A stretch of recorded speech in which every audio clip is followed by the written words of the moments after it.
Hey everybody, what's up? Jeffrey Way here, back with JavaScript from Null Chapter 3. Okay, so in this lesson we're going to take a look at if statements, we're going to look at for statements, while statements, the ternary operator, we're going to be creating arrays and learning how to filter through them, and then we're also going to take a look at some of the methods that come with the string object. We're not going to take a look at all of them, but because you can get cluttered when you just get all of this information thrown at you, you're not going to remember any of it. So we're going to take a look at the stuff that you're actually going to use, at least at first. Okay, so first things first, we're going to take a look at the standard if statement. So I have created a new document here, and we're going to open up script tags.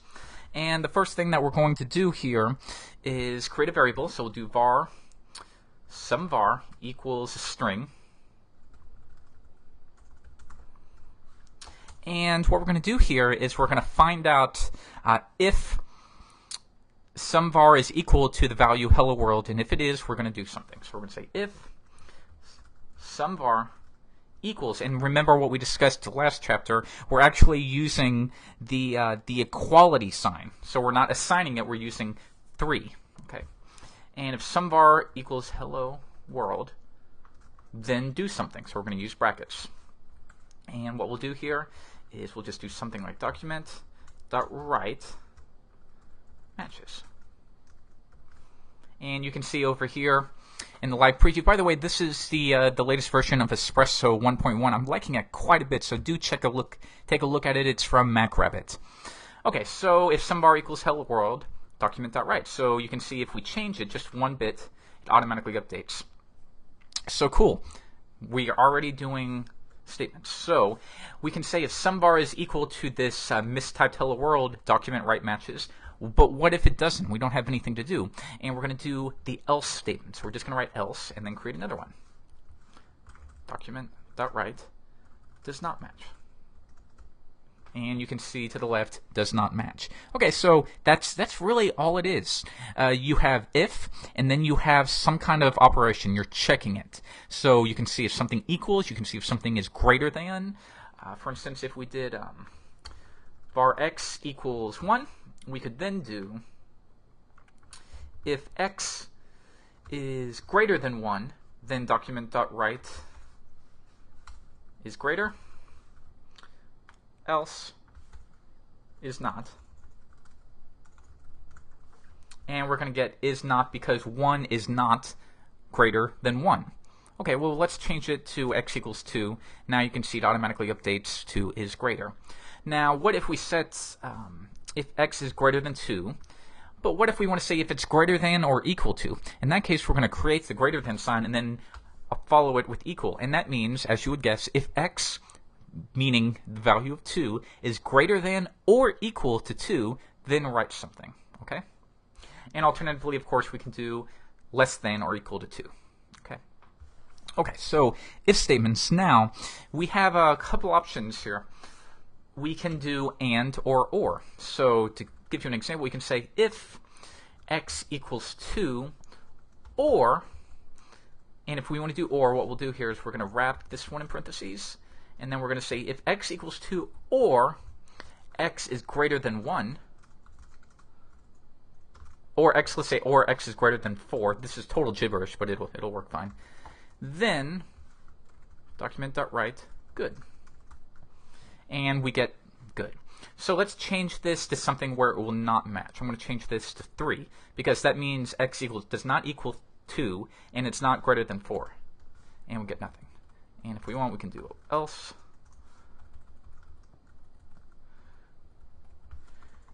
No match. And that's what we're going to get. Okay, so you can see how we use the or symbol.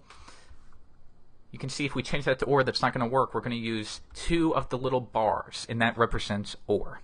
Now, if we want to do and, we're not going to do just the and symbol. You might think that at first. We're going to use 2 ands, as you can see right there, and that's the standard method. I think you can maybe get away with leaving it off, but I'm not sure how that works, so just do the best practice, do 2 and symbols. So we're saying if x equals 2 and x is greater than 4, which we know is impossible, document.write. So in this case, we would change x to 5 or something, like so. And there we go. So just remember, when you're matching it, you want to make sure you wrap both sides in their own set of parentheses. So this one gets its own set, this one gets its own set, and then the closing parentheses right here is closing our original if check. Okay, the next thing I want to teach you is something called the ternary operator. So what is a ternary operator? It's think of it as shorthand. So I don't want to delete this so you guys can download the source code. So why don't we do this? We're going to say x equals, right now it's equal to 5, but we're going to change it. We're going to say x is equal to, and then we're going to check something. So we're going to say if x equals 5, then, and I'm going to go ahead and write it out, and then we'll decipher it. If x equals 5, then we'll change it to 10, else 5. Okay, so what does this mean? Well, let's go ahead and I'm just using document right here. Usually you would use something like alert or console log. I'm just doing that because it's nice to have the auto update on the live preview with Espresso. So we're going to document that write x.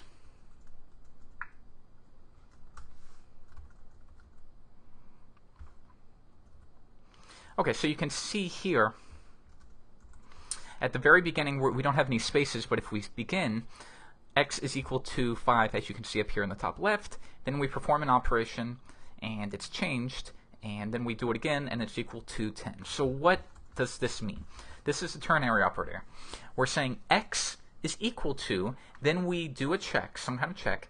The question mark means if that test returns true, then we do something, and then the colon is else. So just think of question mark is, does that match?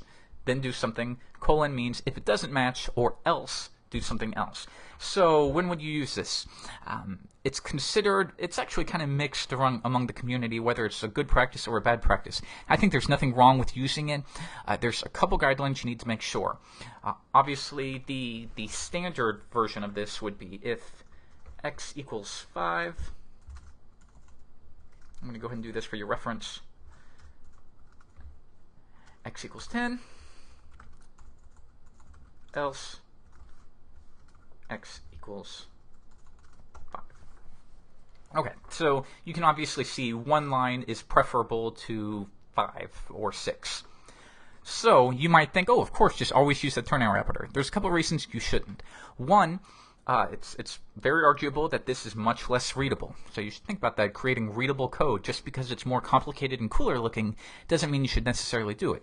And second, if you can foresee, notice here that we can only do one thing with the if statement. So it's not like we do x equals 10, y equals 20, c equals 30. You can't do that here.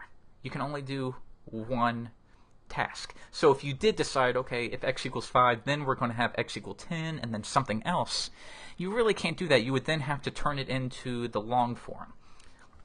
So your standard guideline is if you're assigning maybe a constant or something like that where you're positive you won't have to do more operations after the if statement, then feel free to use this ternary operator.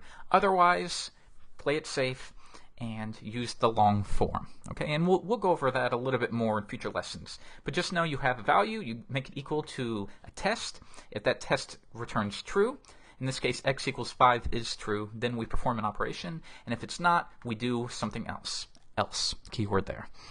Okay, next step I want to teach you guys about is for statements. What are for statements? For statements are loops. So we're going to create ultimately, we're going to create an array, and we're going to loop through that array. But first, let's do something simple. So what's the standard syntax for a for statement? Well, you have 3 parts. First, for, we're going to create a variable, var I, and usually, this is most common, you see var I equals 0. So we're creating a new variable. We're setting that variable equal to a number. And then we're going to test it, so we'll say I is less than 10. Okay, so create a variable called I, and as long as I is less than 10, I++. Okay, so you'll see this all over. You'll use this forever. You live in loops. We're saying it as long as I equals 0 and I is less than 10, then do something. And then at the very end, when you're finished with your operations, I++, and if you remember from the previous lesson, that means add 1. Okay, increment it by 1. So the first time I will equal 1. It's going to perform an operation, and then it's going to loop around again, and the next time I will equal 2, then it's going to loop around again, and I will equal 3. So we will begin by, let's just write it to the browser. So we're going to do document.writeln. Now the only difference between document.write and document.writeln means document create a new line and write it. So we're going to write I. And you can immediately see 0, 1, 2, 3, 4, 5, 6, 7, 8. 9. Okay, so why didn't it go up to 10?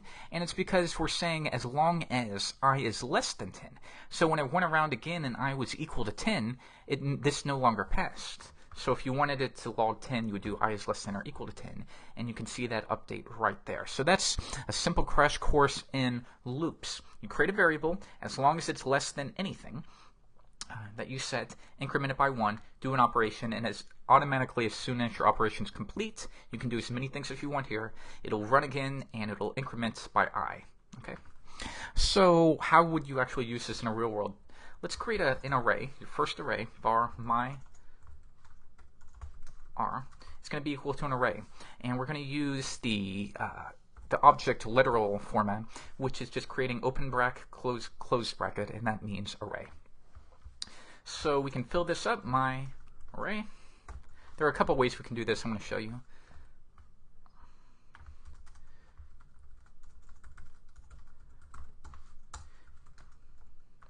This is an easy way to do it, but there are more simple ways. Okay.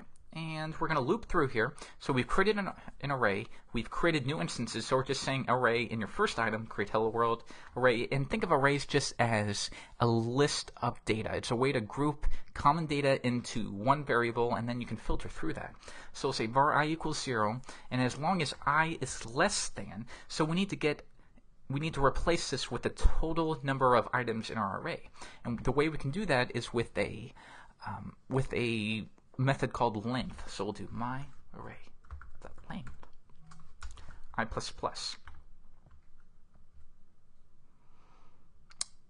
And this time we're going to document.write my array I. And you're going to get hello world, hello universe undefined. And of course we're getting undefined because we need to change that from less than or equal to less than. And you get hello world, hello universe. Okay, so let's decipher this. We created a new array. We assigned new values to each new index of our array. And then we go through our for statement and we say var I equals 0 as long as 0 is less than the total number of items in our array. Or if you want to write this, why don't we do this right now? Just to give you an idea of how many items are in our array.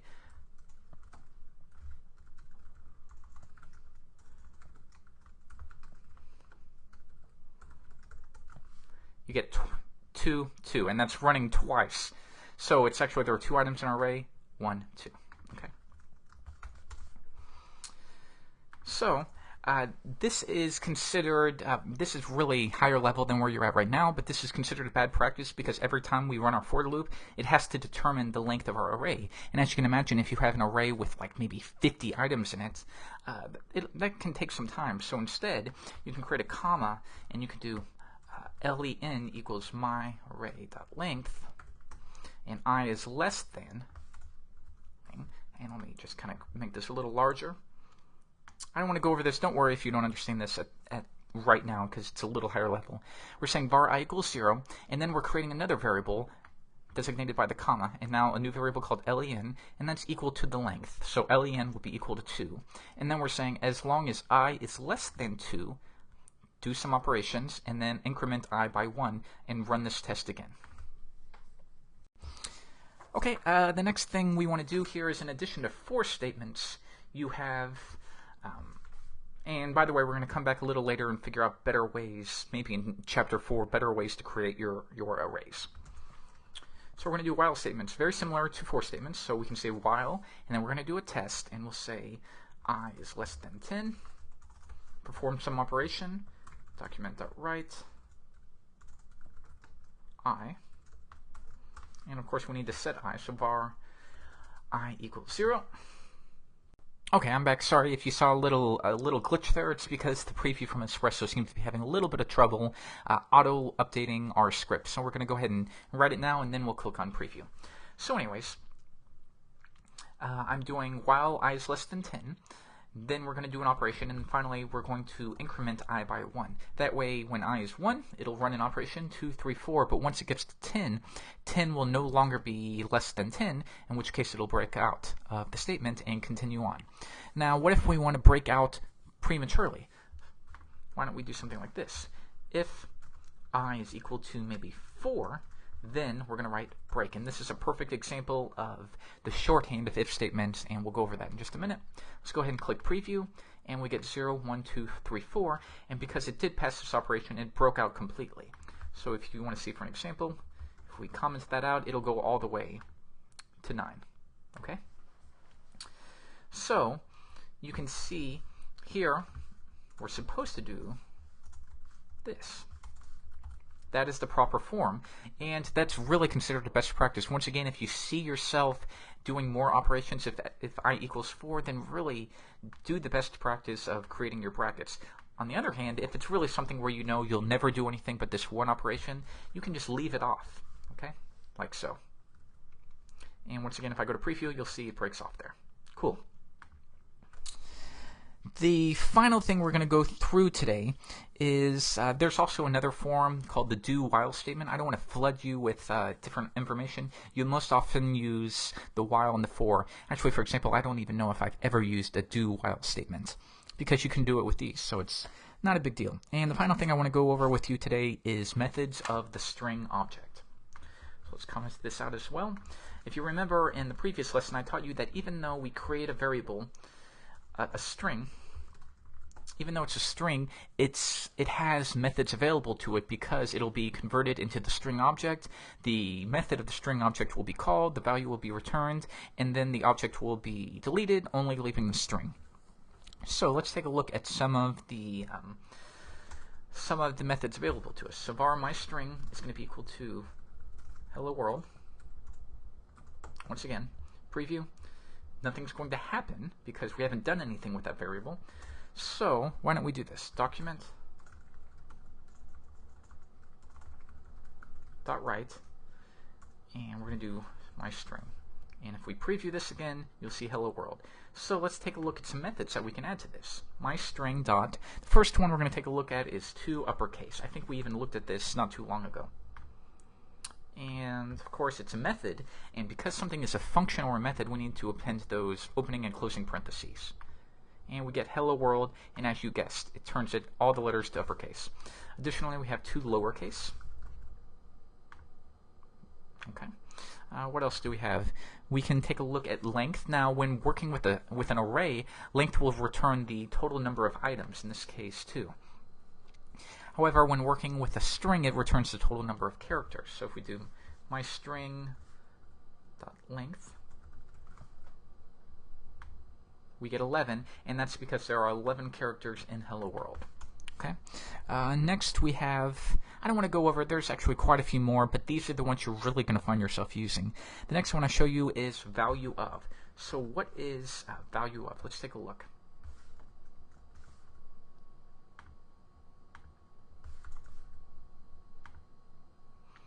And as you can see right there, that's going to show you the actual function, value of native code. And to show you this one, let's go into Firefox. I'm going to drag this into Firefox right here. And we're going to go back to our console just because it's more powerful. And what we'll do here is we're going to do my string dot split, and we're going to split it at the space right here. And then we're going to console.log s.